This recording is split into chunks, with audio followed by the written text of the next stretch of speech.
Remets ton sort à l'Éternel et il te soutiendra. Il ne laissera jamais chanceler le juste. Psaume chapitre 55, verset 23. Bonjour bien-aimés, c'est l'heure de la prière et de la repentance en ce lundi 28 juillet 2025, mi-journée. Prions ensemble. Seigneur, me voici encore devant toi en cette pause au milieu du jour. Merci pour le souffle que tu maintiens en moi. Merci pour ta main qui me soutient depuis ce matin. Je te rends grâce pour ce qui s'est déjà accompli et je te remets ce qui reste à faire. Donne-moi de ne pas me laisser emporter par la fatigue, ni par l'impatience ou le découragement. Seigneur, renouvelle ma concentration, restaure ma paix intérieure, montre-moi ce qui compte vraiment et aide-moi à garder mon regard fixé sur toi. Dans les discussions, sois ma sagesse. Dans les imprévus, sois ma stabilité. Dans les relations, sois ma douceur. Dans mon travail, sois ma persévérance. Si j'ai été distrait, recentre-moi. Si j'ai été dur, adoucis-moi. Si j'ai été faible, fortifie-moi. Si j'ai oublié ta présence, ramène-moi à toi. Ta parole déclare dans le livre de Psaume 55, 23 que remets ton sort à l'Éternel et il te soutiendra. Il ne laissera jamais chanceler le juste. Bien-aimé, je crois que Dieu agit encore cet après-midi. Oui, je déclare qu'il agit encore cet après-midi. Je déclare qu'il n'a pas dit son dernier mot aujourd'hui. Je déclare que je marche avec courage, avec foi et je choisis de continuer dans sa paix.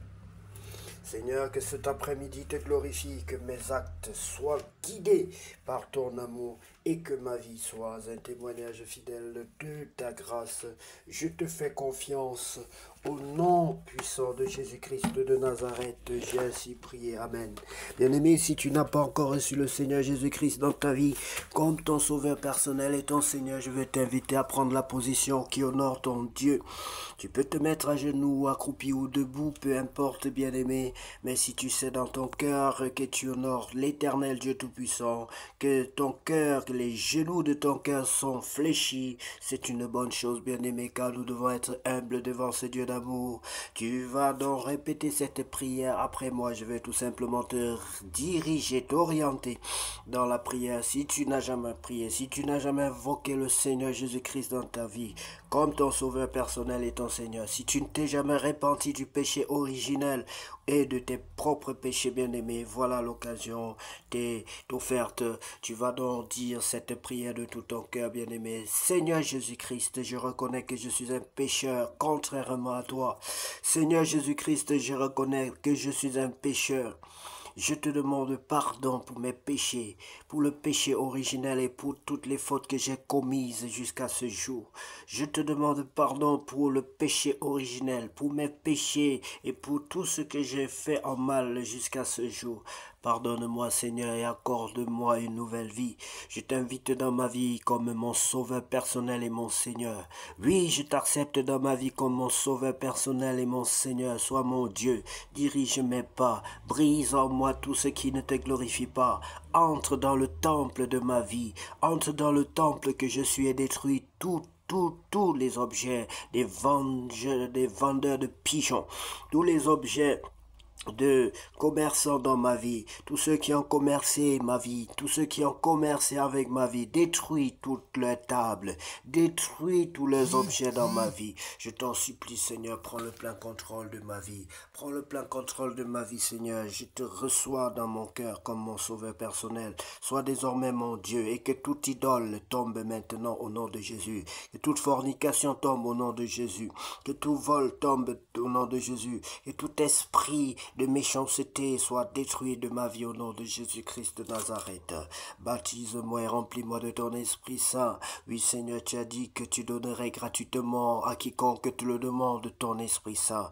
Donne-moi ton ton Esprit Saint. Baptise-moi et remplis-moi par ton Esprit Saint. Je t'en supplie, Père Saint, au nom de Jésus-Christ de Nazareth. Bien-aimé, si tu as fait cette prière de tout ton cœur, s'il y a des paroles qui t'ont échappé, tu peux reprendre, bien-aimé, de tout ton cœur.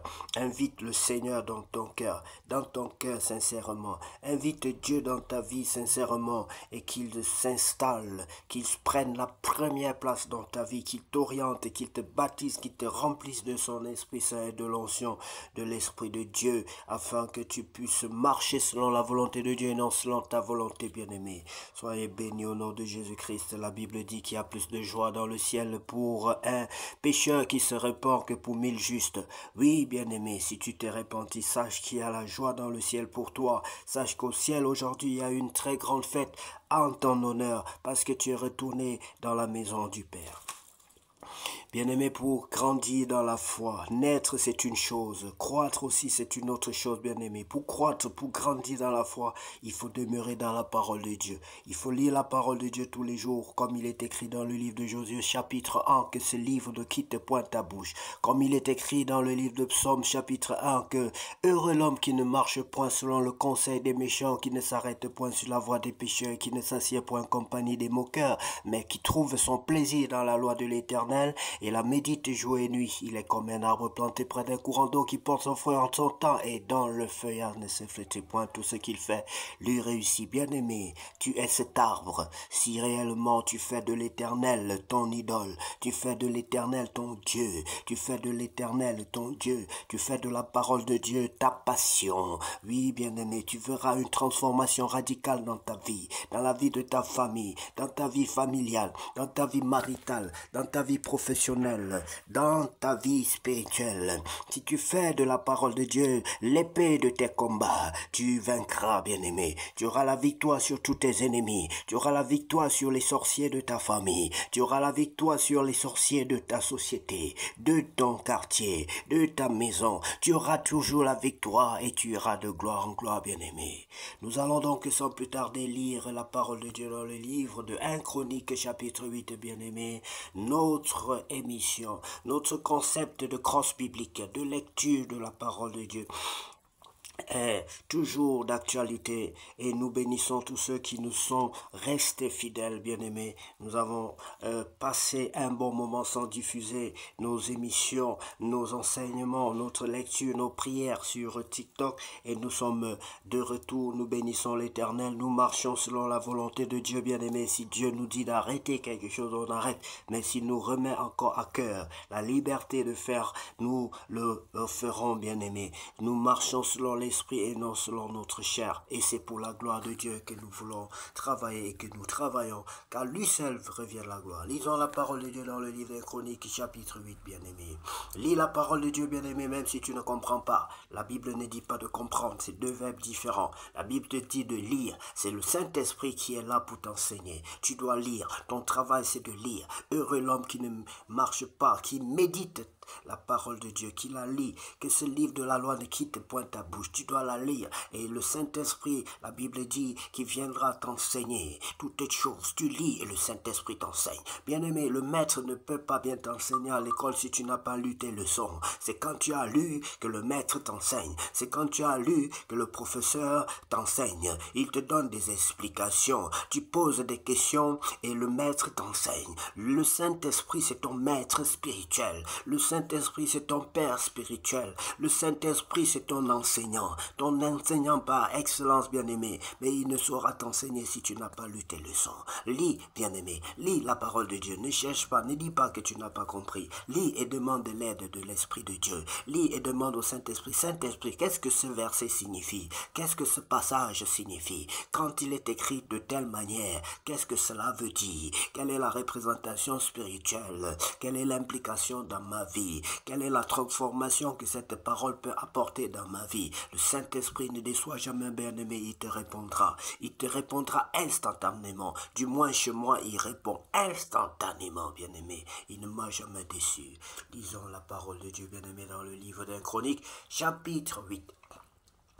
Descendant de Benjamin établi à Jérusalem, Benjamin engendra Béla son premier-né, Asbel le second, Ashkrach le troisième, Nosha le quatrième et Rapha le cinquième. Les fils de Béla furent Adar, Guérard, Abioud, Abishua, Narman, Ashwash, Gerash, Foufan et Uram. Voici les fils des Chudes qui étaient chefs de famille parmi les habitants de Geba et qui les transportèrent à Manachat, Narman, Ashisha et Gera. Gera qui les transporta engendra Uza et Ashishud. Au Shachanraïm eut des enfants au pays de Moab après qu'il eurent envoyé Ushim et Bara ses femmes. Il eut de Odesh sa femme au Jobab, Tiba, Mesha, Malkam, Jutz, Shoja et Mirma. Ce sont là ses fils chefs de famille. Il eut de Ushim, Abiud et Elpal, fils d'Elpal, Héber, Mishiam et Shemer, qui bâtit Ono, Lot et les villes de son ressort, Beria et Shema, qui étaient chefs de famille.